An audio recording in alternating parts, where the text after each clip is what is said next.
আসসালামু আলাইকুম সুপ্রিয় শিক্ষার্থীবৃন্দ, প্রিয় অভিভাবক এবং শ্রদ্ধেয় সহকর্মীবৃন্দ, যে যেখানে বসে কিশোর বাতায়ন ফেসবুক পেজের মাধ্যমে আজকে ব্যবসা সংগঠন এবং ব্যবস্থাপনার ক্লাসটি দেখছেন, আপনাদের সবাইকে স্বাগত জানাচ্ছি।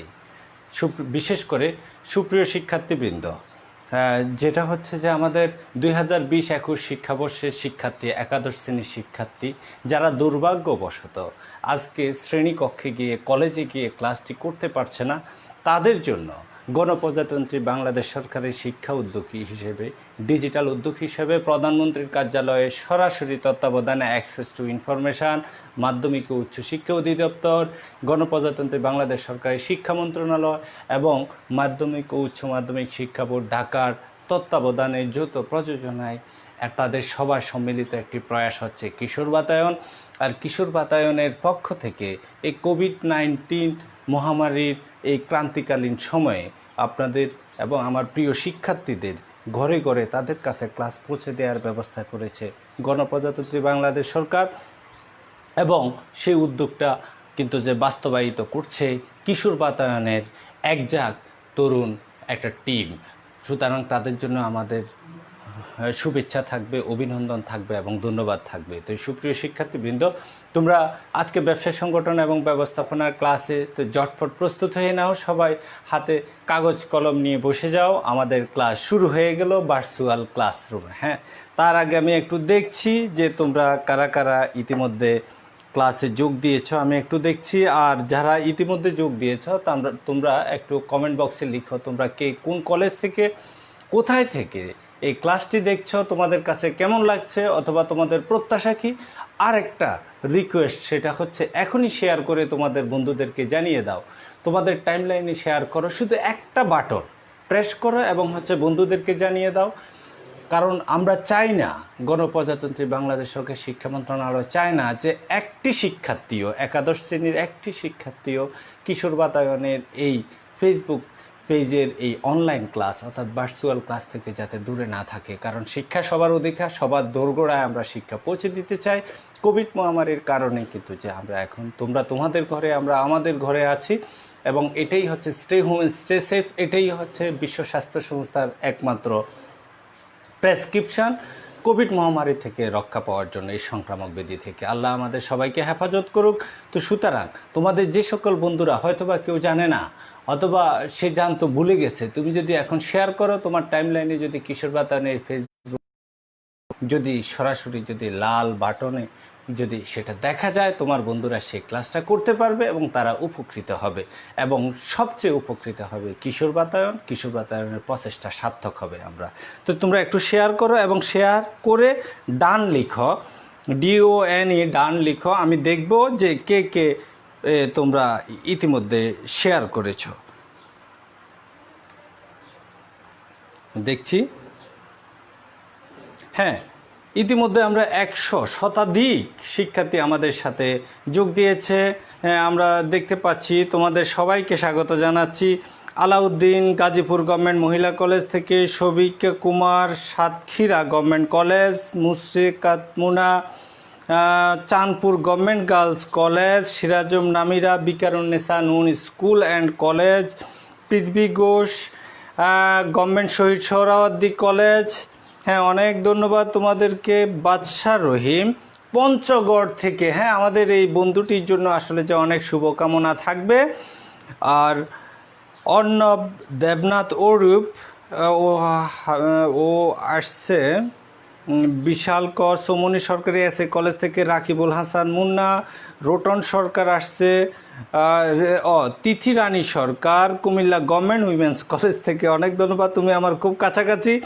ফারিহা আফরিন, হ্যাঁ ডান, থ্যাংক ইউ, তুমি শেয়ার করেছো। যারা এখনও শেয়ার করো না, একটু শেয়ার করে বন্ধুদেরকেও একটু কানেক্টেড করে নাও, যাতে আমাদের এই সেবাটা সবচেয়ে বেশি শিক্ষার্থী যে যেখানে আছে যাতে পেতে পারে, আমাদের শ্রমটা যাতে সার্থক হয়। আছে পৃথ্বী ঘোষ ও অনেক ধন্যবাদ। সাদমান সাকিব গোল্লাক আদর্শ ডিগ্রি কলেজ চাঁদপুর, তুমিও আমার কাছাকাছি। বিল্লাল হোসেন তুহিন, অনেক ধন্যবাদ। চাঁদপুর সরকারি কলেজের আমাদের স্বনামধন্য টিচার বিল্লাল হোসেন তুহিন, দেখছেন ম্যানেজমেন্টের টিচার, অনেক ধন্যবাদ, কৃতজ্ঞতা বিল্লাল। অরুণ মণ্ডল ঢাকা সিটি কলেজ থেকে, অনেক ধন্যবাদ স্যার। আছেন গভর্নমেন্ট শহীদ সোহরাওয়ার্দী কলেজ থেকে, আছে সুমাইয়া খানম নিশি কুমিল্লা ভিক্টোরিয়া গভর্নমেন্ট কলেজ থেকে। তোমরা জানো যে আমি কুমিল্লা ভিক্টোরিয়া সরকারি কলেজে দীর্ঘদিন কিন্তু যে ছিলাম। আখি আক্তার মিম কমার্সের ক্লাস, হ্যাঁ ঠিক আছে। চিটং ওমরগনি এমইএস কলেজ থেকে Saiful Islam Riyad, Uttara high school and college থেকে মোহাম্মদ জায়েদ আহমেদ। তারপরে আছে হ্যাঁ শেয়ার, যারা শেয়ার করেছ তারা শেয়ার ডান এই কথাটি লেখো। চাঁদপুর গভর্নমেন্ট কলেজ থেকে তাহমিদ, হাজী মোহাম্মদ মহসিন কলেজ থেকে সাদবিন হাসান, উম্মে হাবিবা ওয়ালাইকুম আসসালাম, তাইবা কবির, ফজলুল হক মহিলা কলেজ থেকে আছে আমাদের মুত্তাকিন, আছে মহসিন উদ্দিন হবিগঞ্জ থেকে, মদন মোহন কলেজ সিলেট থেকে শামীম আহমেদ শামী আছেন। আসলে যে অনেকে তোমাদের সবাইকে স্বাগত জানাচ্ছি। তোমরা লিখে যাও, পরবর্তীতে কিন্তু যে আমরা এটা একটু দেখব এবং দেখব যে আমার প্রিয় শিক্ষার্থীরা বাংলাদেশের কোন কোন প্রান্তে বসে আমাদেরকে দেখছে। তো আমাদের কাছে খুব ভালো লাগবে, আমাদের প্রচেষ্টাটা সার্থক হবে কিশোর বাতায়নের এই যে প্রচেষ্টা এবং ফলপ্রসূ হবে। তো সুপ্রিয় শিক্ষার্থীবৃন্দ, আমরা ব্যবসায় সংগঠন এবং ব্যবস্থাপনার প্রথম পত্রের আজকে তৃতীয় ক্লাস। আজকে আমাদের লেকচার শিডিউলের মধ্যে আছে যে পাঠগুলো, সেগুলো হচ্ছে শিল্পের বৈশিষ্ট্য, প্রকারভেদ, বাণিজ্যের বৈশিষ্ট্য, বাণিজ্যের আওতা ও পরিধি। গতকালকেও আমরা এই কনসেপ্টগুলো নিয়ে একটু আলোচনা করেছি, আজকে আরও একটু ডিপলি যাব। এবং 4টা ক্লাসে আমরা এই 4টা লেকচারে আমাদের প্রথম অধ্যায়টা শেষ হবে। তো তোমরা কানেক্টেড থাকো, প্রতি সপ্তাহে 2টা করে ক্লাস হবে। তার আগে আমি যারা নতুন এসছো তাদের জন্য আমি পরিচয় দিচ্ছি, যদিও ক্যাপশনে আমার নাম আছে। আমি গোলাম কিবরিয়া খন্দকার, আমি সহকারী অধ্যাপক ব্যবস্থাপনা, আমি বিসিএস সাধারণ শিক্ষা ক্যাডারের একজন কর্মকর্তা। লেকচারার পিরিয়ডটা পুরোটাই ছিলাম আমি কুমিল্লা ভিক্টোরিয়া সরকারি কলেজে, হ্যাঁ প্রায় 6.5 বছর আমি ছিলাম। বর্তমানে আমি দাউদকান্দি গরিপুর মুন্সি ফজলুর রহমান সরকারি কলেজে আছি। আর তোমাদের যে সৃজনশীল পদ্ধতি, সেই সৃজনশীল পদ্ধতির আমি একজন ট্রেনার, অর্থাৎ হচ্ছে যে সৃজনশীল পদ্ধতিটা উদ্ভাবনের পর থেকে যে কয়েকজন খুব এটার কাছাকাছি ছিল তার মধ্যে আমি একজন। সুতরাং আমার দ্বারা যদি তোমাদের সামান্যতম উপকার হয় তাহলে সেটাই আমার সবচেয়ে চলার পথের পাথেও থাকবে। তো ধন্যবাদ, সবাই খাতা কলম নিয়ে যাও। আর নেটওয়ার্ক জটিলতার কারণে মাঝে মধ্যে বোর্ডের লেখাটা বোঝা যায় না, কিন্তু কথাটা পৌঁছে যায়। যখন বোর্ডের লেখা বোঝা যাবে তখন তোমরা একটা স্ক্রিনশট নিয়ে নিবে। আরও যদি কোনো সমস্যা হয় তাহলে সেটা জানাবে। তো সুপ্রিয় শিক্ষার্থীবৃন্দ, আমরা আজকে যাচ্ছি যে শিল্প পড়াবো, কিন্তু তার আগে আমরা কিছু কথা বলবো যে যেমন হচ্ছে যে ব্যবসায়। আমরা আবারও একটু আসছি ব্যবসায়, কারণ আমাদের ইয়েটাই হচ্ছে আমাদের। তাহলে ব্যবসায়টা কি? আমরা বারবার বলছি ব্যবসা মানে হচ্ছে যে বিজনেস শব্দটি আসছে বিজিনেস থেকে। কোথায় থেকে আসছে? বিজি যোগ নেস, বিজি যোগ নেস, এই বিজির ওয়াইটা আই হয়ে বিজনেস হয়েছে। তাহলে বিজির মানে তো হচ্ছে যে কি? ব্যস্ত থাকা। এটা বলাও হচ্ছে যে মানে যে বিজনেস মানে হচ্ছে বিং বিজি মানে ব্যস্ত থাকা। তাহলে যে কোনো কাজে ব্যস্ত থাকা কি ব্যবসায় বলে না? আমরা বলছি যে কোনো কাজে ব্যস্ত থাকাকে ব্যবসায় বলে না, বরং অর্থনৈতিক কর্মকাণ্ডে যার সাথে মুনাফা অর্জনের সম্পর্ক আছে, লেনদেনের সম্পর্ক আছে, তার সেই কাজে যদি কেউ ব্যস্ত থাকে তবে তাকে বলা হচ্ছে বিজনেস। তাহলে ব্যবসা এর থেকেও আমরা একটু স্ট্যান্ডার্ড একটা সংজ্ঞা দেই। হ্যাঁ, তোমাদেরকে একটু বলে নিচ্ছি যে আমার একটা বই আছে, গোলাম কিবরিয়া খন্দকার স্যারের একটা বই আছে, ব্যবসা সংগঠন ও ব্যবস্থাপনা। এটা প্রকাশ করেছে কমার্স পাবলিকেশন। গত 8 বছর ধরে সেটা বাজারে আছে। তোমাদের টিচাররা যে বইগুলো বলে সেগুলো কিনতে পারো, আর এই বইটা একটু কিনতে পারো, দেখতে পারো।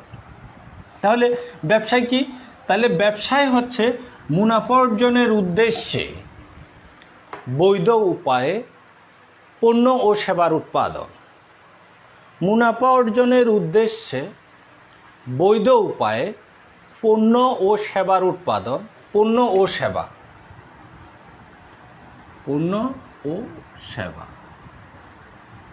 মুনাফা অর্জনের উদ্দেশ্যে বৈধ উপায়ে পণ্য ও সেবার উৎপাদন এবং উৎপাদিত পণ্য ও সেবা ভোক্তাদের নিকট পৌঁছানো পর্যন্ত যাবতীয় সহায়ক কার্যাবলীকে ব্যবসায় বলে। ঠিক আছে? তাহলে আমরা খেয়াল করে দেখি, মুনাফা অর্জনের উদ্দেশ্যে বৈধ উপায়ে পণ্য ও সেবার উৎপাদন। পণ্য ও সেবার উৎপাদন তার মানে কি, যিনি তুলা থেকে সুতা তৈরি করেন, এটা হচ্ছে উৎপাদন করলেন। কি করলেন? তুলা থেকে সুতা উৎপাদন করলেন, উনি বিক্রি করলেন না। তাহলে উনার কাজটাও কিন্তু যে কি, ব্যবসায়। তবে স্পেসিফিক্যালি যদি বলি, উনার কাজটাকে বলা হচ্ছে ব্যবসার একটা প্রথম অংশ, সেটাকে বলা হচ্ছে যে শিল্প। তার মানে এক রূপ থেকে অন্য রূপে রূপান্তর করলে সেটা হচ্ছে যে শিল্প। তাহলে তুলা থেকে সুতা তৈরি করাটার কাজটা হচ্ছে শিল্প। আবার কিন্তু শিল্প বাণিজ্যের ব্যবসায়ের একটা অংশ হিসেবে এটাকে আবার ব্যবসায় বলা হবে। আবার এই সুতা যখন উনি বাজারে বিক্রি করবেন, এবং উনি বিক্রি করবেন পাইকারের কাছে, পাইকার বিক্রি করবে খুচরার কাছে, তাহলে উনাদের যে কাজটা, ওটা কি শিল্প না? উনারা শুধুমাত্র উৎপাদিত পণ্য বিক্রি করে। এই বিক্রির কাজটা হচ্ছে বাণিজ্য। মনে রাখতে হবে, শিল্প ব্যবসায়ের অংশ, বাণিজ্য ব্যবসায়ের অংশ। তাহলে এই জায়গাগুলোতে আমাদের একটু ক্লিয়ার থাকা দরকার। তাহলে শিল্প এবং বাণিজ্যের মূল জিনিস কিন্তু হচ্ছে যে পণ্য ও সেবা। এখন এই পণ্য ও সেবার মধ্যে কোনোটা হচ্ছে যে দৃশ্যমান, সেবা হচ্ছে অদৃশ্যমান। যেমন আমি তোমাদের ক্লাসটা করাচ্ছি, এটা একটা সেবা। ডাক্তার রুগীকে প্রেসক্রিপশন দেয়, এটা একটা সেবা। উকিল তার মক্কেলকে দেয়, এটা একটা সেবা। গ্রামীণ ফোনের মাধ্যমে আমরা কথা বলতে পারি, এটা একটা হচ্ছে যে কি, সেবা।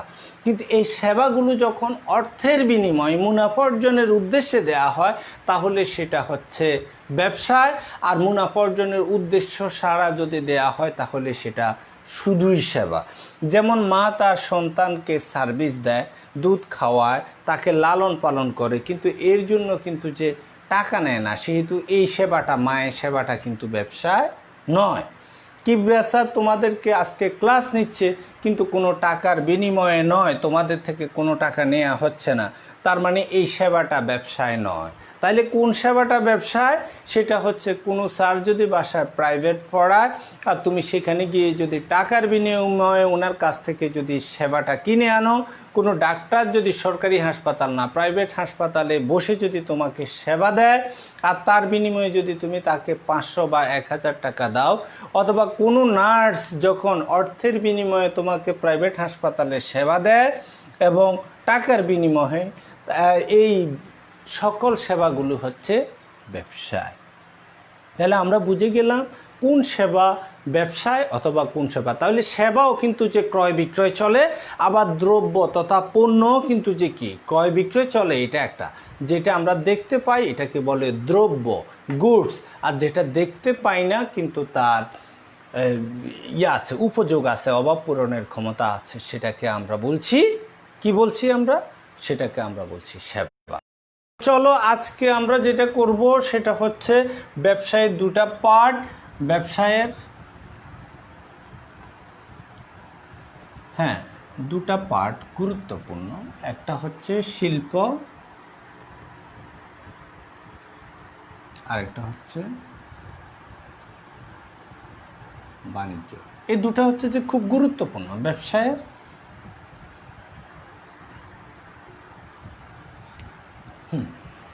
ব্যবসায়ের দুটা গুরুত্বপূর্ণ অংশ, একটা হচ্ছে যে শিল্প আর একটা হচ্ছে বাণিজ্য। এখন তাহলে আজকে আমরা বুঝবো যে শিল্প কি।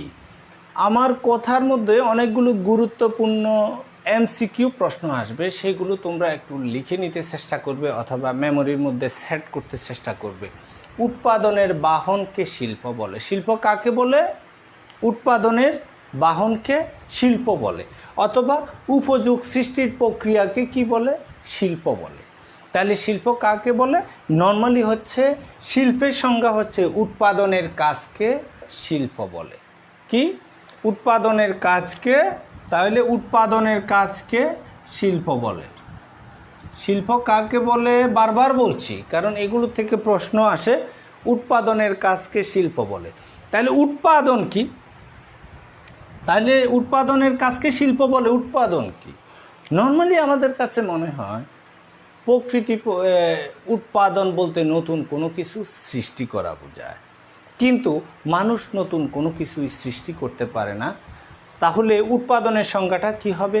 প্রকৃতি প্রদত্ত সম্পদসমূহকে এক রূপ থেকে অন্য রূপে রূপান্তর করে নতুন উপযোগ সৃষ্টি করার প্রক্রিয়াকে উৎপাদন বলে। আমরা আবার বলছি, শিল্প কাকে বলে? উৎপাদনের কাজকে শিল্প বলে। তাহলে উৎপাদন কাকে বলে? প্রকৃতি প্রদত্ত সম্পদসমূহকে এক রূপ থেকে অন্য রূপে রূপান্তর করে নতুন উপযোগ সৃষ্টির প্রক্রিয়াকে শিল্প বলে, উৎপাদন বলে। তাহলে বিষয়টা কি? অর্থাৎ প্রকৃতিতে পাওয়া যায় গাছ, কিন্তু সেই গাছকে আমি সরাসরি কি করতে পারি না, ব্যবহার করতে পারি না। তাহলে কি করা হয়? সেই গাছকে কাঠে রূপান্তর করে সেই কাঠ দিয়ে যখন আমি আসবাবপত্র তৈরি করি, তখন কিন্তু যে নতুন উপযোগ সৃষ্টি হয়, একটা আলমিরা তৈরি হয়, একটি খাট তৈরি হয়। তো সুতরাং এই প্রক্রিয়াটাকে বলা হচ্ছে উৎপাদন। আবার আমরা বলছি উৎপাদন কাকে বলে? উপযোগ সৃষ্টির প্রক্রিয়াকে উৎপাদন বলে। তাহলে একটু দেখি যে উপযোগ কি।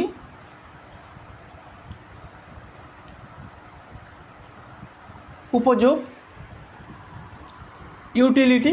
উপযোগ কি? উপযোগ হচ্ছে অভাব পূরণের ক্ষমতাকে উপযোগ বলে। বস্তুর অভাব পূরণের ক্ষমতাকে উপযোগ বলে। যেমন হচ্ছে যে এটা একটা মার্কার, যতক্ষণ পর্যন্ত এর মধ্যে কালি আছে, এটা আমার একটা অভাব পূরণ করতে পারবে, আমাকে একটা কাজ করে দিতে পারবে। কিন্তু এর কালিটা যদি শেষ হয়ে যায়, তাহলে এটা আর আমার কি অভাব পূরণ করার ক্ষমতাটা হারিয়েছে। তার মানে উপযোগ। তার মানে এটির মধ্যে যতক্ষণ কালি আছে, এর উপযোগ আছে, অর্থাৎ অভাব পূরণের ক্ষমতা আছে। কালি নাই, অভাব পূরণের কোনো ক্ষমতা নাই। তাহলে হচ্ছে যে একটা গাছ দাঁড়িয়ে আছে, এর কিন্তু অভাব পূরণের কোনো ক্ষমতা নাই, কারণ এটার ফল নাই। আমরা ধরে নিলাম যে এটা একটা কাঠ গাছ, কিন্তু যে মাত্র এটাকে কেটে ছেটে অথবা সাইজ করে যখন আমরা একটা চেয়ার বানাবো, টেবিল বানাবো, তখন এটা দিয়ে কিন্তু আমি বসতে পারবো, একজনকে মেহমানদারি করতে পারবো, আপ্যায়ন করতে পারবো, সমাদর করতে পারবো। কেমন? তাহলে দেখা যাচ্ছে যে তখন তার একটা অভাব পূরণের ক্ষমতা আছে। তাহলে প্রথমে ছিলেন এই অভাব পূরণের ক্ষমতা সৃষ্টি করা, অর্থাৎ উপযোগ সৃষ্টি করার প্রক্রিয়াকে উৎপাদন বলে, আর উৎপাদনের কাজকে শিল্প বলে। তাহলে সুপ্রিয় শিক্ষার্থীবৃন্দ, শিল্প কি করে বা উৎপাদন কি করে? রূপগত উপযোগ সৃষ্টি করে। কি করে? তাহলে রূপগত উপযোগ সৃষ্টি করে। তোমাদের প্রশ্ন আসবে, রূপগত, রূপ কথাটা হচ্ছে মানে ফর্ম। রূপগত উপযোগকে সৃষ্টি করে। রূপগত প্রতিবন্ধকতা মানে এক রূপ থেকে অন্য রূপে রূপান্তর কে করে? শিল্প। কে করে? শিল্প। এটা প্রশ্ন আসবে। তাহলে আমরা একটু দেখলাম যে উপযোগ কাকে বলে, বস্তুর অভাব পূরণের ক্ষমতাকে উপযোগ বলে। আমরা বলছি উৎপাদন কাকে বলে, উপযোগ সৃষ্টির প্রক্রিয়াকে উৎপাদন বলে। শিল্প কাকে বলে, উৎপাদনের কাজকে শিল্প বলে। এগুলো একটু বইয়ের মধ্যে ডিটেলস আছে, তোমরা একটু পড়ে নিবে, দেখবে যে খুব খারাপ লাগবে না আর কি, যে এটা একটু ভাল লাগবে। হ্যাঁ, সাদবিন হাসান বলছে করোনাতে যেখানে বাঁচা মরার ঠিক নাই, সেখানে অনলাইন পড়াশোনা হচ্ছে বিলাসিতা। বিষয়টা কি এমন? মনে রাখতে হবে যে কোনোটাই বিলাসিতা না। এখানে আমার এটা হচ্ছে যে প্রয়োজন। শিক্ষা, যেমন শিক্ষা, স্বাস্থ্য, আমরা বলি যে কি খাদ্য, বস্ত্র, বাসস্থান, শিক্ষা, চিকিৎসা এবং নিরাপত্তা, এই ছয়টা হচ্ছে আমাদের মৌলিক অধিকার। সুতরাং এই মৌলিক অধিকারগুলো এবং এই মৌলিক প্রয়োজনগুলো আমাদেরকে করতেই হবে, অর্জন করতেই হবে। কারণ 2 বছর আমার চলে যাবে, তাহলে 2 বছর পরে কি আমি আবার পড়াশোনা শুরু করব? না। যতক্ষণ বেঁচে আছি ততক্ষণ পর্যন্ত কিন্তু যে আমার যে দায়িত্ব, শিক্ষা অর্জনের যে বিষয়টি, আনুষ্ঠানিক হোক অনানুষ্ঠানিক হোক, সেটা আমাকে অ্যাপ্লাই করতে হবে। হয়তো যে কষ্ট হবে, আমার হয়তো ডাটা কিনতে কষ্ট হবে, তাহলে আমরা 2 জন বন্ধু মিলে শেয়ার করব, 3 জন বন্ধু মিলে শেয়ার করব, 5 জনে মিলে শেয়ার করব, কিন্তু আমাকে পড়তেই হবে। কেমন? সুতরাং এটা বিলাসিতা নয়। আমরা দেখছি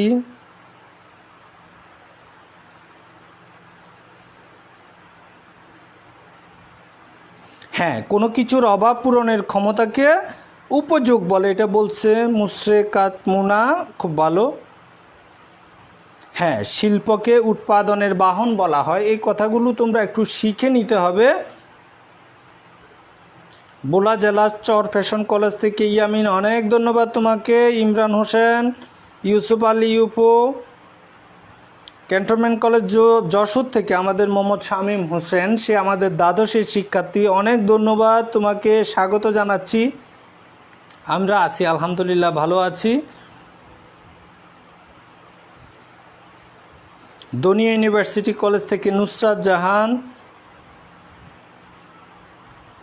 জয়দেব চন্দ্র, হাউ আর ইউ? হ্যাঁ আলহামদুলিল্লাহ। নরিন আফরিন ঋতু, চুয়াডাঙ্গা গভর্নমেন্ট কলেজ চুয়াডাঙ্গা থেকে, হাতিয়া কলেজ থেকে জয়দেব চন্দ্র সাহা, অনেক ধন্যবাদ।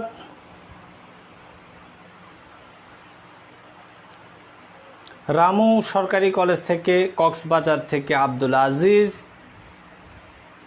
গভর্নমেন্ট কমার্স কলেজ চট্টগ্রাম থেকে অলোক সাহা, তোমাদের স্বাগত জানাচ্ছি।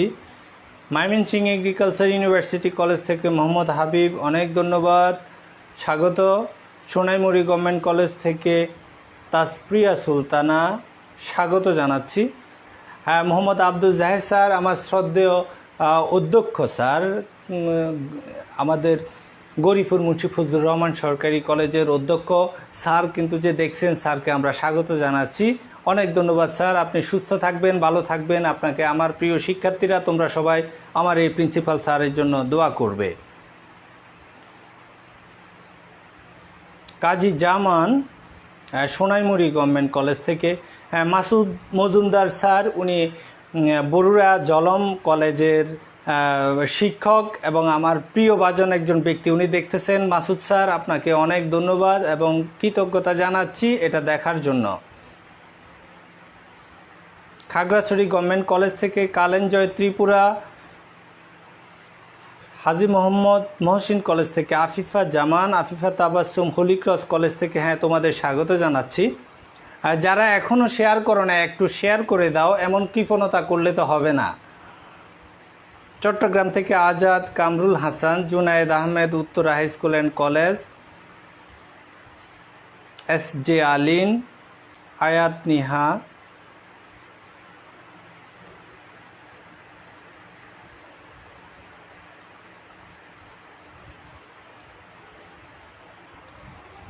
হ্যাঁ ফারিহা আফরিন অনেক সুন্দরভাবে লিখেছ। প্রাকৃতিক সম্পদ সংগ্রহ করে, যেমন বাঁশ সংগ্রহ করে, এতে রূপগত উপযোগ সৃষ্টির মাধ্যমে যখন এটা দিয়ে কাগজ উৎপাদন করা হয়, নতুন পণ্য প্রস্তুত করাকে উৎপাদন বলে। হাজারা তজুর ডিগ্রি কলেজ থেকে আজাদ কামরুল হাসান, আপনাদের সবাইকে স্বাগত জানাচ্ছি। সাভার গভর্নমেন্ট কলেজ থেকে মোহাম্মদ রাকিব,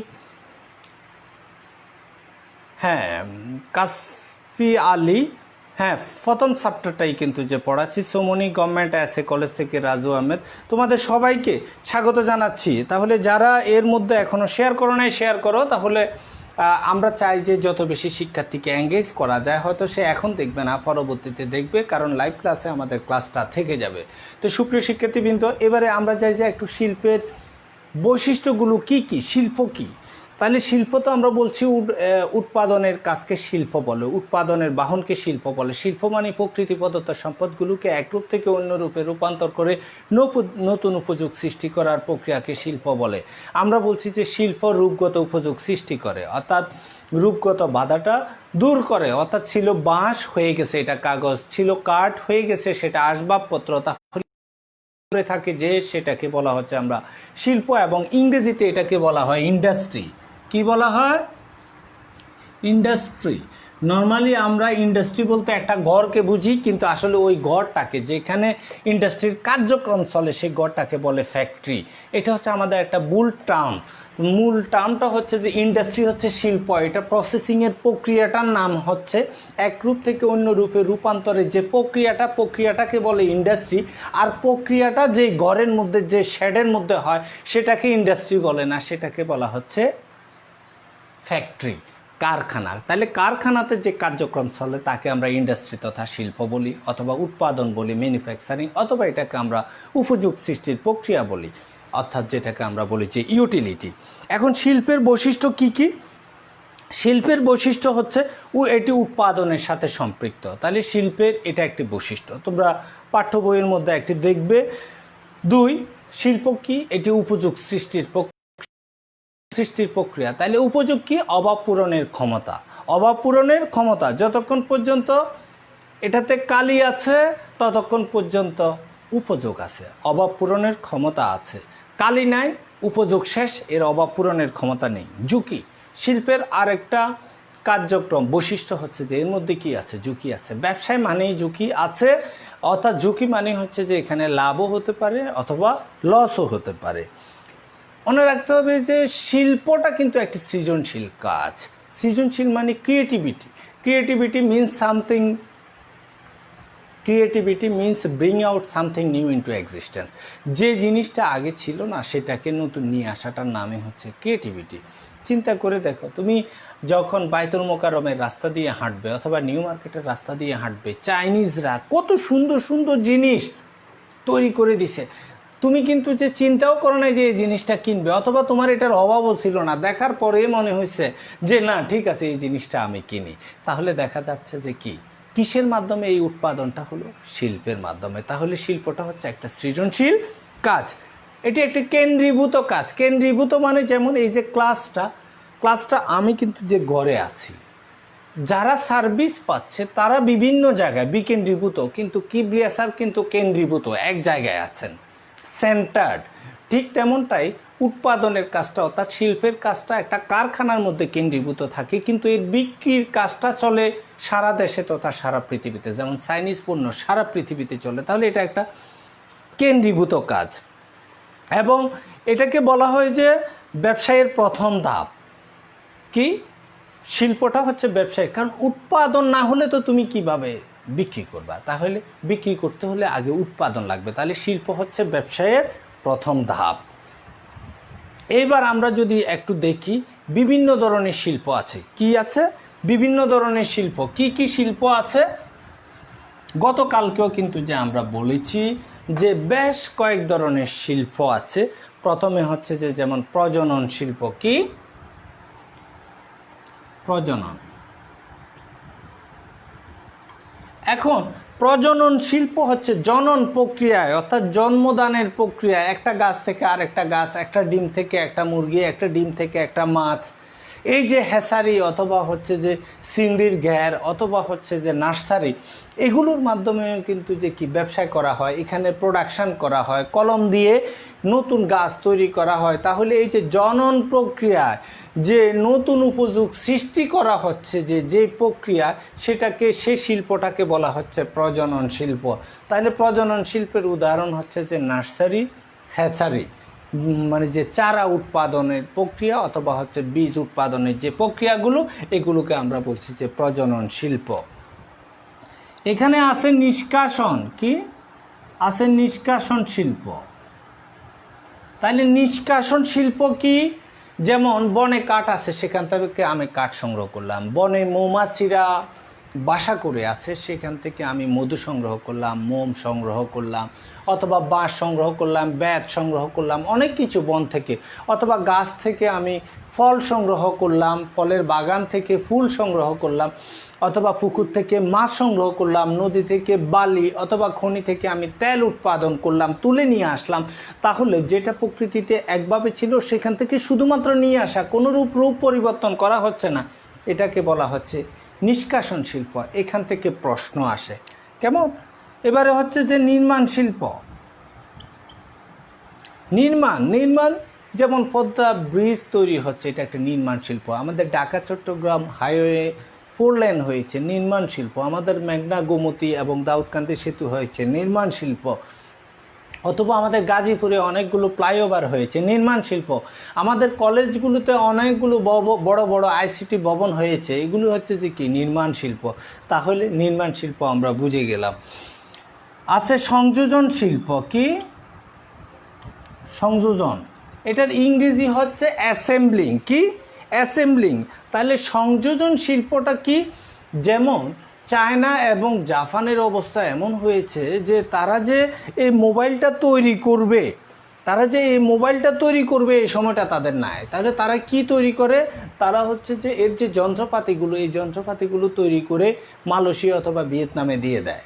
তো মালয়েশিয়া ভিয়েতনাম কি করে? শুধু তারা এগুলোকে জোড়া দিয়ে নতুন অপ্পো মোবাইল তৈরি করলো, নোকিয়া মোবাইল তৈরি করলো, অথবা স্যামসাং মোবাইল তৈরি করলো। অর্থাৎ তাদের অ্যাসেম্বল অর্থাৎ সংযোজন করার মতো সুযোগ নাই, অথবা ঘড়িগুলোকে এক ভাবে তৈরিকৃত ছোট্ট ছোট্ট যন্ত্রগুলোকে জোড়া দিয়ে যখন একটা বড় যন্ত্রাংশ তৈরি করে নতুন কাজে যখন ব্যবহার করে তখন সেই শিল্পটাকে বলা হচ্ছে যে সংযোজন শিল্প।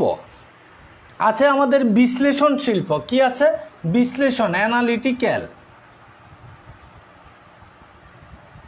বিশ্লেষণ শিল্প, বিশ্লেষণ শিল্পটা খনি থেকে, মনে রাখবা যে খনিতে কিন্তু পেট্রোলিয়াম পাওয়া যায় এবং এই তেলটা কিন্তু ব্যবহার করা যায় না। এটা উঠানোর পরে একে বিভিন্ন অংশে বিশ্লেষণ করে নতুন নতুন পণ্য তৈরি করা হয়। এই খনিজ যে তেল এটাকে ক্রুড অয়েল বলে, অশোধিত তেল বলে। সে অশোধিত তেল থেকে হয় কেরোসিন, হয় পেট্রোল, হয় ডিজেল, হয় অকটেন এবং হয় হচ্ছে বিটুমিন। তাহলে দেখা যাচ্ছে অনেকগুলো ওইটারে বিভিন্ন দাফে দাফে সেটাকে এবং ইয়েটা তৈরি করা হয় এবং সেটা বিভিন্ন কাজে, কোনো গাড়ি দেখা যাচ্ছে গ্যাসে চলছে, কোনো গাড়ি দেখা যাচ্ছে যে ডিজেলে, কোনোটা পেট্রোলে, কোনোটা অকটেনে, কোনোটা হচ্ছে যে আবার ক্রুড অয়েল, বিভিন্ন রকম মনে করো যে আমাদের ওই লুব্রিক্যান্ট, সেটাও কিন্তু যে তৈরি হয় এই খনি থেকে প্রাপ্ত তেল দিয়ে। তাহলে এই যে ছিল একটা তেল, কিন্তু এইটাকে অশোধিত তেলটাকে বিভিন্ন দাপে দাপে বের করে বিভিন্ন জিনিসে যে রূপান্তর করলো, এই শিল্পটাকে বলা হচ্ছে বিশ্লেষণ শিল্প। কি বলা হয়? বিশ্লেষণ শিল্প। আছে আমাদের সিনথেটিক্যাল, যৌগিক শিল্প। যৌগিক, তাহলে যৌগিক শিল্প কি? যৌগিক শিল্প হচ্ছে প্রকৃতিপ্রাপ্ত দুটা জিনিসকে একত্রিত করে, যেমন ক্ষার এবং চর্বি মিশিয়ে আমি সাবান তৈরি করব, এটা হচ্ছে যে কি? যৌগিক শিল্প। তাহলে সুপ্রিয় শিক্ষার্থীবৃন্দ, আমরা যে বিষয়টা দেখলাম সেটা হচ্ছে যে শিল্পের যেই ধাপগুলো, যে ধরনগুলো আছে বিভিন্ন ধরনের, সেগুলো নিয়ে আমরা একটু আলোচনা করলাম। পাঠ্য বইয়ের মধ্যে পড়বে এবং এখান থেকে যে কোনো একটা উদাহরণ দেয়, বলে যে সাবান তৈরি এটা কোন শিল্প, তাহলে সেটা হচ্ছে যৌগিক শিল্প। পেট্রোলিয়াম থেকে অথবা খনিতে প্রাপ্ত ক্রুড অয়েল, অশোধিত তেল থেকে বিভিন্ন তেল উৎপাদন করা যে শিল্পটা, সেটাকে কি বলে? সেটা হচ্ছে বিশ্লেষণ শিল্প। তাহলে সেটা আমাদেরকে একটু দেখতে হবে এবং এগুলো পড়তে হবে। এখান থেকে আমাদের এমসিকিউ কোশ্চেন আসে। আর তোমাদেরকে আগেই জানিয়ে দিচ্ছি যে আমাদের যে এই অধ্যায়ের চতুর্থ যে ক্লাসটা, সেদিন কিন্তু আমাদের একটা মানসম্পন্ন সিকিউ থাকবে, সৃজনশীল প্রশ্ন থাকবে, সেটা আমরা সমাধান করে দিব। দেখি আরও যারা যারা যোগ দিলেন তারা কারা কারা। সীমা আক্তার সাথী, মোস্তফা হাকিম কলেজ চট্টগ্রাম থেকে, আসপিয়া আশরাফ, ওয়ালাইকুম আসসালাম।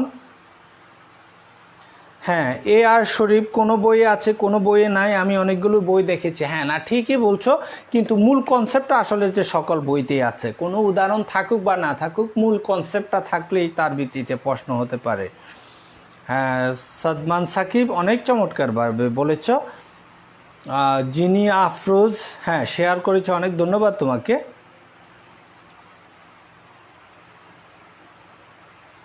এনিতা তাবাসসুম, শিল্প প্রধানত দুই ধরনের হতে পারে, প্রাথমিক শিল্প, মাধ্যমিক শিল্প। হ্যাঁ, সেটা তোমরা একটু দেখে নিবে, আমি একসাথে সবগুলো করে ফেলেছি।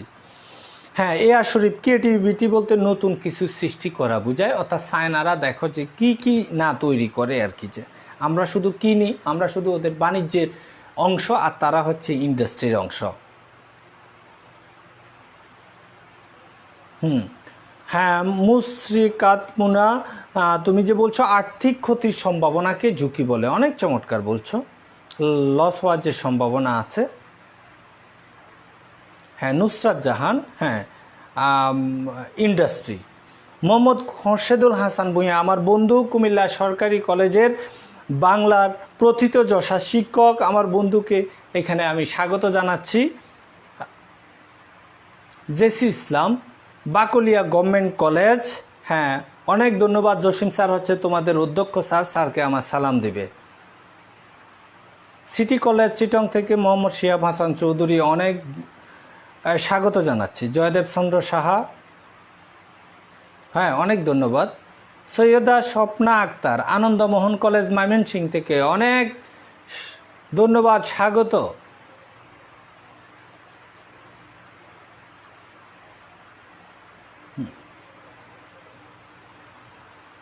সাদ বিন হাসান, স্যার ক্লাসটা ভালোই লাগতেছে। হ্যাঁ, লাগবে ক্লাসটা। আমরা আসলে যে শুধুমাত্র যে একটু সামনাসামনি ক্লাসের মুডটা আনার জন্য আমরা সর্বোচ্চ কিন্তু যে চেষ্টা করছি, তোমাদের আন্তরিকতাটা, কারণ এখন তো আমরা ভার্চুয়াল বিষয়টা এখন ক্লাসরুমে গেছে, এখন পুরো পৃথিবীটাই কিন্তু যে কি, ওই যে একজন কবি বলছিলেন না, বিশ্বজোড়া পাঠশালা মোর, সবার আমি ছাত্র, দিবানিশি শিখে যাচ্ছি অনেক কিছু দিবারাত্র, এরকম একটা কথা আছে। তার মানে আসলে এখন মনে হচ্ছে যে বিশ্বজোড়া পাঠশালা, অথবা নজরুল যেই কথাটা বলছিলেন যে বিশ্বজগৎ দেখব আমি আপন হাতের মুঠোয় পুরে, এই কথাটা একসময় আমাদের কাছে কবিতা মনে হয়েছিল, কিন্তু আজকে মনে হচ্ছে যে এই মোবাইল ফোন এই মুঠোর মধ্যেই আছে, কিন্তু আমি এখানে যে কোনো কিছু যদি শুধুমাত্র স্ক্যাচ করি, সাথে সাথে কিন্তু যে প্রেস করলে আমি পৃথিবীর যে কোনো কিছু দেখতে পাচ্ছি। আমি নায়াগ্রা ফলস যেতে পারছি না, আমি নায়াগ্রা ফলস লিখে ইউটিউবে সার্চ দিলে নায়াগ্রা ফলস আমার সামনে চলে আসছে। গুগল ম্যাপে কিন্তু যে আমি এখন ভিয়েতনামের হ্যানয় কিন্তু বা হালংবে আমি দেখতে পাচ্ছি। তাহলে অনেক কিছুই, আগে যেটা অনেক কঠিন বিষয় ছিল, আগে কনসেপ্টটা আমাদের একরকম ছিল, এখন কিন্তু যে কনসেপ্টটা চেঞ্জ হয়ে যাচ্ছে। তাহলে সুপ্রিয় শিক্ষার্থীবৃন্দ এবং আমার প্রিয় অভিভাবক এবং শ্রদ্ধেয় সহকর্মীবৃন্দ, আমার বন্ধুবান্ধব যারা যোগ দিয়েছে, তাদের সবাইকে কিন্তু যে আমি আবারও স্বাগত যাচ্ছি আজকে আমাদের দ্বিতীয় কনসেপ্ট, সেটা হচ্ছে বাণিজ্য। ছোটবেলায় একটা কবিতা পড়তাম, বাণিজ্যতে যাব আমি সিন্দাবাদের মতো, তখন এটা আমাদের একটা কবিতা ছিল, তখন বুঝতাম না বাণিজ্য কী। তাহলে বাণিজ্য বিষয়টা হচ্ছে এই যে তুমি ইয়েতে যতগুলো দোকান দেখবা, বসুন্ধরা সিটি অথবা যমুনা ফিউচার পার্কে, ওরা এফএক্সের শোরুম বলো, বাটার শোরুম বলো, বের শোরুম বলো, অথবা হচ্ছে তোমার লেকমে অথবা বিশ্ববিখ্যাত ব্র্যান্ডের যে সকল শোরুম দেখো, এই শোরুমগুলো কিন্তু যে উৎপাদনের কাজে নিয়োজিত না, এরা ইন্ডাস্ট্রির অংশ না, এরা হচ্ছে বাণিজ্যের কাজ করছে। কি করছে?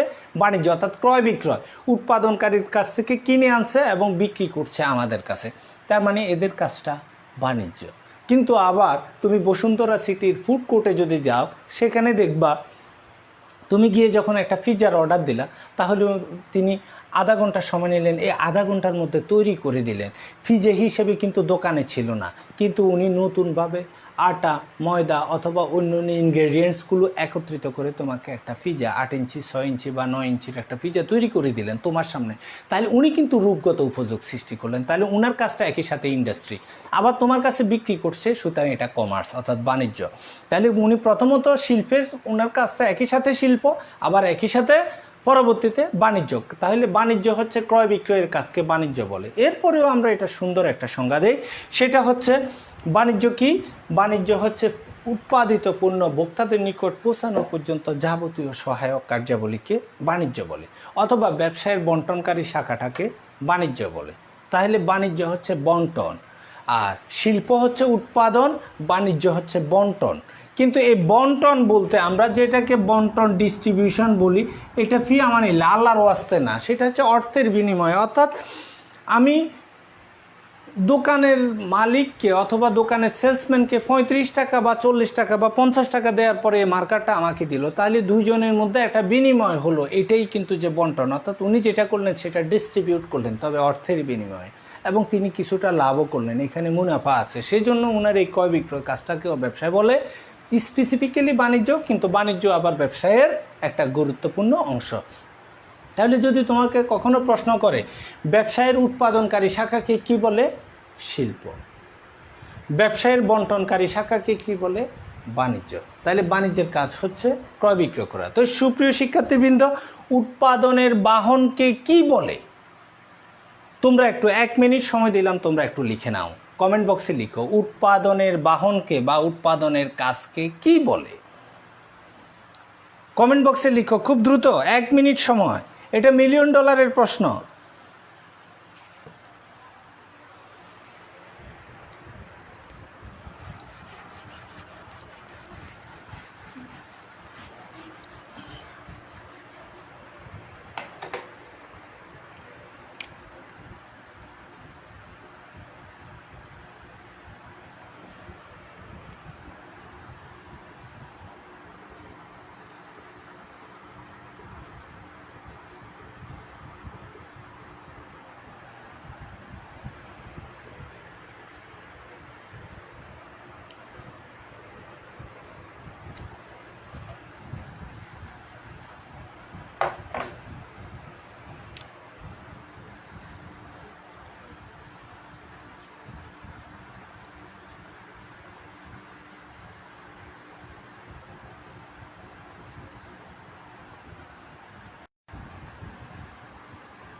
হ্যাঁ, দেখি কারা কারা লিখছে। হ্যাঁ, আমাদের প্রায় 1.5 শতাধিক আমাদের এখন আছেন আমাদের সাথে।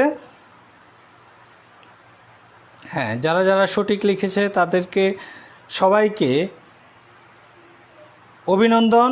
শামীম আহমেদ শাম্মী, পৃথ্বী ঘোষ পৃথ্বী আছে, আনাহিতা, জান্নাত ইবা, ইনিতা তাবাসসুম, নুসরাত জাহান, ইউসুফ আলী ইউ, আর জে রাকিব আছে, মোহাম্মদ জায়েদ আহমেদ আছে, এ আর শরীফ, মনিরুল আছে, নুসরাত জাহান আছে, রাজু আহমেদ, হ্যাঁ, পৃথ্বী ঘোষ, নুসরাত জাহান, সাবিহা তাবাসসুম জাহান, ইসরাত, অনন্যা সরকার, হ্যাঁ, আমানুল হক,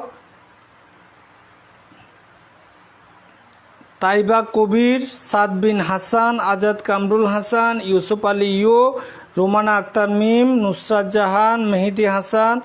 তাহলে দেখা যাচ্ছে উৎপাদনের কাজকে শিল্প বলে, অথবা শিল্পই হচ্ছে উৎপাদনের বাহন। তাহলে এবারে আসো আমরা বাণিজ্যে ঢুকে যাই। বাণিজ্যেতে যাব আমি সিনবাদের মতো। বাণিজ্যের দুটা অংশ, একটা হচ্ছে পণ্য বিনিময় আর একটা হচ্ছে পণ্য বিনিময় সহায়ক কার্যাবলী। পণ্য বিনিময়ের মধ্যে দুটা অংশ, পণ্য বিনিময় ট্রেড। পণ্য বিনিময় বলতে ক্রয় বিক্রয়কে বোঝায়। তাহলে অভ্যন্তরীণ মানে ক্রয় বিক্রয়টা দেশের ভিতরে হলে এটাকে অভ্যন্তরীণ বলে, আর দুই দেশের মধ্যে হলে এটাকে বৈদেশিক বলে। অভ্যন্তরীণ আবার হচ্ছে যে দুই প্রকার, একটা হচ্ছে যে পাইকারি আর একটা হচ্ছে খুচরা। তাহলে পাইকার কার কাছ থেকে কিনে? পাইকার কিনে উৎপাদনকারীর কাছ থেকে। আর বিক্রি করে কার কাছে? পাইকার খুচরার কাছে বিক্রি করে, খুচরা ব্যবসায়ীর কাছে। তাহলে পাইকারকে যদি আমরা খেয়াল করি, পাইকার হচ্ছে যে নিমসারের সবজি ব্যবসায়ীরা, অথবা গাজীপুরের সবজি ব্যবসায়ীরা, অথবা যশোরের পানিসরার যে ফুল ব্যবসায়ীরা, তারা উৎপাদন করে, তারা হচ্ছে উৎপাদনকারী। তাদের কাছ থেকে ঢাকা শাহবাগের যে ব্যবসায়ীরা ফুল কিনে নিয়ে আসে, ফুল কিনে তারা হচ্ছে পাইকার। এই পাইকাররা আবার সারা দেশের খুচরা ব্যবসায়ীদের কাছে কি করে? বিক্রি করে। আর এই খুচরা ব্যবসায়ীদের কাছ থেকে কিনে থাকি আমরা ভোক্তারা। তাহলে দেখা যাচ্ছে পাইকারের যদি আমরা এটাই হিসাব করি, তাহলে হচ্ছে যে উৎপাদক আর হচ্ছে ভোক্তা, মাঝখানে দুজন হচ্ছে যে কে? পাইকার এবং খুচরা। এই জন্য এই দুজনকে, এরা কিন্তু উৎপাদনের সাথে কোনো জড়িত না, পাইকার এবং খুচরা। ওরা উৎপাদন করে না, আবার ওরা ভোগও করে না, ভোগ করি আমরা। তাহলে এদেরকে বলা হচ্ছে যে মিডলম্যান, মানে মধ্যস্থ ব্যবসায়ী। কার মধ্যস্থ ব্যবসায়ী? তারা ভোক্তা আর উৎপাদকের মাঝখানে থেকে শুধুমাত্র তারা লাভটা নিয়ে যায়, তারা একটা মুনাফা নিয়ে যায়। তারা 3 টাকার জিনিসটা 5 টাকা বিক্রি করে, সে 3 টাকার জিনিস 5 টাকা বিক্রি করে, আর সে 5 টাকার জিনিস 60 টাকা বিক্রি করে, আর সে 60 টাকার জিনিস আমার কাছে 10 টাকা। তাইলে উৎপাদক পাইলো 3 টাকা একটা গোলাপ, কিন্তু ভোক্তা কিনলো এটা কত দিয়ে? 10 টাকা। মাঝখানে 60 টাকা কে খেলো? কে খেলো? পাইকার এবং খুচরা। এক কথায় বললে এরা হচ্ছে মধ্যস্থ ব্যবসায়ী। ঠিক আছে, এখন অভ্যন্তরীণ ব্যবসায় গেল। এবারে হচ্ছে যে আমরা যাচ্ছি কোথায়? বৈদেশিক ব্যবসায়। বৈদেশিক ব্যবসাটা অর্থাৎ দুই দেশের মধ্যে যখন ব্যবসা হয় তখন সেটাকে বলছে যে বৈদেশিক ব্যবসা বা বৈদেশিক বাণিজ্য। এটা 1 নম্বরে হচ্ছে আমদানি, রপ্তানি, পুনরপ্তানি।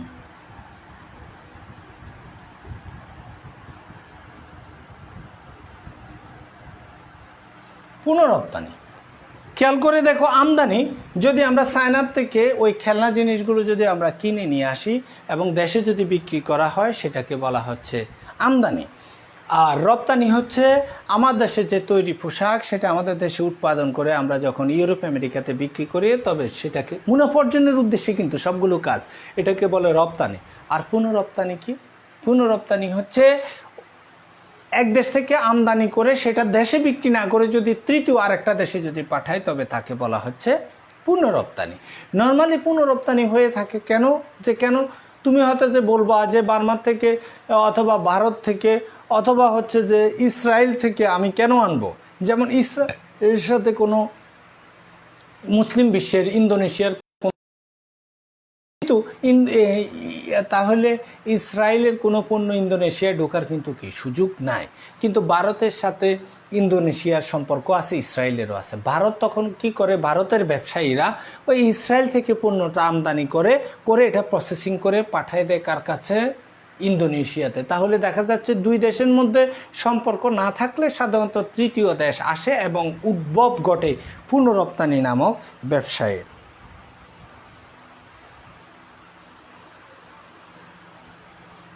হ্যাঁ ইউসুফ মৃদা কি বুঝো নাই? ইউসুফ মৃদা তুমি কি বুঝো নাই? হ্যাঁ মোহাম্মদ ইউসুফ মৃদা ও লিখেছে যে বুঝে নাই, কিন্তু কি বুঝে নাই সেটা তো, কোন অংশটা বুঝো নাই যদি সেটা আমাকে লিখে দিতে, তাহলে আমি আবারও বলছি। হয়তোবা আমদানি হচ্ছে যদি আমরা চায়না থেকে, যেমন আমাদের অনেক ব্যবসায়ীরা কাঁচামাল নিয়ে আসে, অথবা হচ্ছে যে রেডিমেড গুডসও নিয়ে আসে, মোবাইল ফোন নিয়ে আসে, টিভি নিয়ে আসে, এনে বাংলাদেশে বিক্রি করে, তাহলে এই ব্যবসাটাকে বলা হচ্ছে আমদানি। আবার আমাদের দেশীয় যে সকল ব্যবসায়ীরা কাঁচামালকে প্রসেসিং করে শার্ট প্যান্ট এগুলো তৈরি করে, অর্থাৎ তৈরি পোশাক তৈরি করে যখন ইউরোপ আমেরিকার দেশগুলোতে বিক্রি করে, তখন সেটা হচ্ছে রপ্তানি। আর পুনঃরপ্তানি হচ্ছে এক দেশ থেকে এনে যদি তৃতীয় দেশে পাঠানো হয়। কারণ ভারত থেকে এনে যদি বাংলাদেশে ব্যবহার করে এটা আমদানি, কিন্তু ভারত থেকে এনে বাংলাদেশে ব্যবহার করলো না ওই ব্যবসায়ী, এই পণ্য সরাসরি মালয়েশিয়া পাঠিয়ে দিল, তাহলে একটা দেশ মাঝখানে ঢুকলে এটাকে বলা হচ্ছে পুনঃরপ্তানি ব্যবসা। চলো আমরা একটু বিনিময় সহায়ক কার্যাবলী এটা একটু দেখি। বিনিময় সহায়ক কার্যাবলী এটা এখান থেকে অনেকগুলো প্রশ্ন আছে, যেমন তোমাদের মাঝে মধ্যে প্রশ্ন আসবে যে পণ্যের রূপগত উপযোগ কে সৃষ্টি করে? রূপগত উপযোগ সৃষ্টি করে কে? শিল্প। আবার এই সহায়ক কার্যাবলী পরিবহন, পরিবহন কি করে? স্থানগত উপযোগ সৃষ্টি করে। পরিবহন স্থানগত উপযোগ সৃষ্টি করে। চায়নায় উৎপাদিত টিভিটা যে বাংলাদেশে আমি ব্যবহার করছি, কিভাবে করছি? নিশ্চয় হয় এটা বিমানে আসছে অথবা জাহাজে করে আসছে। জাহাজ বিমান দুটাকে আমরা বলছি যে ট্রান্সপোর্ট। তার মানে এক দেশে উৎপাদিত পণ্য অথবা এক স্থানে উৎপাদিত পণ্য অন্য স্থানে পৌঁছে দিয়ে স্থানগত যে বাণিজ্যের যে স্থানগত প্রতিবন্ধকতা আছে সেটা দূর করে থাকে পরিবহন। আছে গুদামজাতকরণ।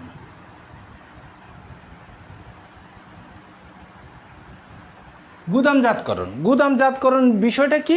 গুদামজাতকরণ হচ্ছে স্টোরিং, এক সময়ের উৎপাদিত পণ্য অন্য সময়ে। পরিবহন হচ্ছে এক স্থানে উৎপাদিত পণ্য অন্য জায়গায় ব্যবহারের সুযোগ দেয়। আর গুদামজাতকরণ হচ্ছে এক সময়ের উৎপাদিত পণ্য অন্য সময়ে। যেমন বাংলাদেশের চিংড়ি আমরা যখন বিদেশে রপ্তানি করি, এটা তো পচনশীল পণ্য। নর্মালি বাসায় যদি রাখি, আমি আজকে রাত্রে রাখলে কালকে সকালে এটা নষ্ট হয়ে যাবে। কিন্তু এই ইলিশ বা চিংড়ি বিদেশে যাচ্ছে, তাহলে 5 দিন 7 দিন 10 দিন পরে সেটা ব্যবহার হবে, 1 মাস পরেও কিন্তু ব্যবহার হবে, কিন্তু নষ্ট হয় না। তাহলে কিভাবে? গুদামজাতকরণ, স্টোরিং করা হয় বরফ দিয়ে। অথবা হচ্ছে একটা দোকান তার পণ্য সবগুলোই সে যখন পাইকারের কাছ থেকে কিনে একদিনেই বিক্রি হয় না, সে দোকানের মধ্যে রেখে দেয়। তাহলে গুদামজাতকরণ কি করে? অথবা আলু, গত বছর শীতের আলু কিন্তু আমরা এখনও ব্যবহার করতে পারছি। তাহলে এক সময়ের উৎপাদিত পণ্য অন্য সময়ে ভোগের সুযোগ দেয় গুদামজাতকরণ। সেজন্য বলা হচ্ছে গুদামজাতকরণ হচ্ছে সময়গত উপযোগ সৃষ্টি করা, অর্থাৎ সময়গত প্রতিবন্ধকতা দূর করে। পরিবহন, গুদামজাতকরণ, বিমা হচ্ছে, বিমাটা কি? ইন্স্যুরেন্স হচ্ছে কোনো কারণে, যেমন আমি একটা ইন্ডাস্ট্রি বানালাম, এটা যদি পুড়ে যায় তাহলে তো আমার পুরোটাই কিন্তু যে আমার যত ছিল সব শেষ হয়ে যাবে, পুঁজিটা শেষ হয়ে যাবে, ড্যামলিশ হয়ে যাবে, আমি পথে বসে যাব। তাহলে কিন্তু আমি যদি ইন্ডাস্ট্রিটা তৈরি করে আমি যদি এটা বিমা করি, জেনারেল ইন্স্যুরেন্স কোম্পানির সাথে যদি বিমা করি এবং তাদেরকে একটা করে আমাকে প্রিমিয়াম দিতে হবে, ঠিক আছে, বছরের, তবে সেটা যত সামান্য। কিন্তু যদি দেখা যায় আমার ইন্ডাস্ট্রিটা পুড়ে গেল, আমার গাড়িটা পুড়ে গেল, তাহলে কি করবে? গাড়ির মূল্য অথবা ইন্ডাস্ট্রির মূল্য যত টাকার জন্য আমি বিমা করছি পুরো টাকা আমাকে দিবে। তাহলে ঝুঁকিগত যে ব্যবসায়ের ক্ষেত্রে বা বাণিজ্যের ক্ষেত্রে ঝুঁকিগত যে একটা প্রতিবন্ধকতা আছে সেটা দূর করে কে? বিমা। আর একটা হচ্ছে আমাদের এই বিজ্ঞাপন, আর একটা হচ্ছে ব্যাংকিং। তাইলে টাকা পয়সা যা লাগবে, টাকা পয়সা যা লাগবে, টাকা পয়সার যদি দরকার হয়, আমাদের মূলধনের যদি দরকার হয়, তাহলে সেটা কিন্তু যে কে দিবে? ব্যাংকিং, অর্থাৎ ব্যাংক। অথবা আমি প্রতিদিন যে বেচা বিক্রি করি সেই টাকাটা আমি জমা রাখবো কার কাছে? ব্যাংকের কাছে। তাহলে দেখা যাচ্ছে অর্থ সংক্রান্ত, টাকা পয়সা সংক্রান্ত যে সকল প্রতিবন্ধকতা, সমস্যা বা উপযোগ সেটা সৃষ্টি করে থাকে ব্যাংকিং, প্রতিবন্ধকতা দূর করে থাকে ব্যাংকিং। আর বিজ্ঞাপন হচ্ছে জ্ঞান সংক্রান্ত প্রতিবন্ধকতা। যেমন এটা মানে একটা নতুন পণ্য আসছে, সে পণ্যটা সম্পর্কে টিভিতে, রেডিওতে, অথবা হচ্ছে যে ফেসবুকে, অথবা সোশ্যাল মিডিয়া, অথবা পত্রিকায় একটা বিজ্ঞাপন দেওয়া হয়। কেন বিজ্ঞাপন দেয়?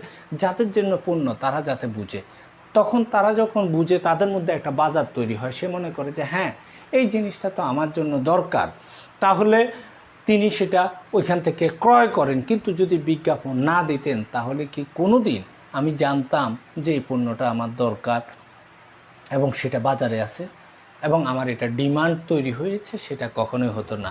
তাহলে বিজ্ঞাপন যে কাজটা করে সেটা হচ্ছে ভোক্তার জ্ঞান সংক্রান্ত প্রতিবন্ধকতা দূর করে। তো সুপ্রিয় শিক্ষার্থীবৃন্দ, যদিও আমাদের ক্লাসটা নেওয়ার কথা ছিল অনেক 40 মিনিট, আমরা 50 মিনিটের মতো কিন্তু যে চলে আসছি।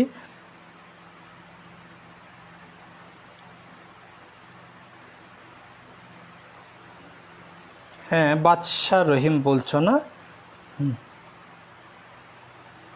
হ্যাঁ, ঠিক বলেছ। হয়তো সানিম হাসনাত সিদ্দিকী, রাজু আহমেদ, ইনিতা তাবাসসুম। তো সুপ্রিয় শিক্ষার্থীবৃন্দ,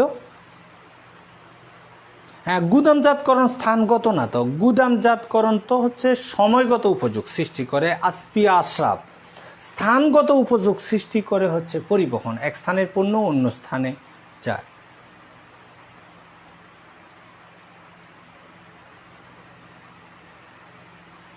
হ্যাঁ, মোহাম্মদ বাদশাহ রহিম, হ্যাঁ বলছো যে গত ক্লাসে আমরা এসব নিয়ে আলোচনা করেছিলাম, কিন্তু এই বিষয়গুলো হচ্ছে খুব ইম্পর্ট্যান্ট, পরীক্ষা আসে নতুন ছাত্রদেরকে জানানোর জন্য এবং ডিপলি আলোচনা করার জন্য।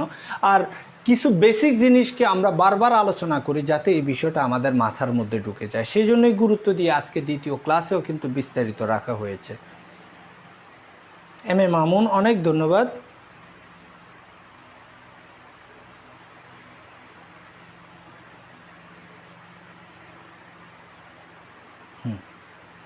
হ্যাঁ, মোহাম্মদ খান, আসলে আমার হাতের লেখা এত সুন্দর না, তোমার হাতের লেখা হয়তো আশা করি আরও সুন্দর হবে। তোমরা যখন টিচার হবে আরও আমাদের এখান থেকে ভুল ত্রুটিগুলো শুনে নিয়ে তোমরা ভবিষ্যতে কিন্তু যে এটা করবে। হ্যাঁ, তো ধন্যবাদ তোমাদেরকে। স্যার কোনো পণ্য পারিয়া আফরিন, স্যার কোনো পণ্য বাংলাদেশ পুনঃরপ্তানি করে সেটা আমার আসলে যে জানা নাই। হ্যাঁ, কিন্তু হচ্ছে যে এটা ইন্টারন্যাশনাল একটা টার্ম, যেহেতু আমরা সাবজেক্টগুলো পড়াচ্ছি বাংলাদেশ করলে যে পড়বো বিষয়টা সেরকম না। কারণ এই ডিগ্রিটা নিয়েই কিন্তু যে তুমি ব্রিটেন অথবা আমেরিকার অন্য কোনো ইউনিভার্সিটিতে তুমি পড়তে যাবে, মালয়েশিয়ার, সেখানেও কিন্তু তোমাকে রি-এক্সপোর্ট কথাটা আসবে। তুমি যদি সেদিন না পড়ো তাহলে তোমার কাছে মনে হবে যে কেন কনসেপ্টটা আমাদের বইতে নাই কেন।